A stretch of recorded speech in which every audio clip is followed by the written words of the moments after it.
ஜீவ சகாப்தன் அவர் சொல்றாரு, பேசினாரு, 10 நிமிஷம் பேசினாரு. இந்த தலைவரையும் தமிழக வெற்றி கழகத்தையும் தான் பேசினாரு. சினிமாக்காரர்கள் எப்படி வரலாம்? உதயநிதி ஸ்டாலின் அவர்கள் எங்க இருந்து வந்தாரு?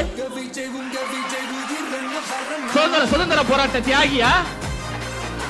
மக்களுக்காக போராடிய போராளியா?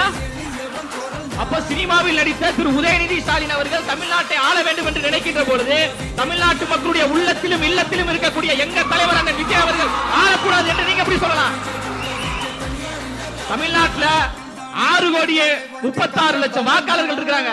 நடந்து முடிந்த நாடாளுமன்ற தேர்தலில் 4,47,00,000 வாக்காளர்கள் தான் ஓட்டே போட்டிருக்கிறாங்க. மொத்தம் தமிழ்நாட்டில் 6,46,00,000 ஓட்டு. அப்போ 2026 சட்டமன்ற தேர்தலில் தனி பெரும்பான்மையான ஒரு ஆட்சியை தமிழக வெற்றி கழகம் உருவாக்கத்தான் போகிறது. உங்க விஜய் நான் வர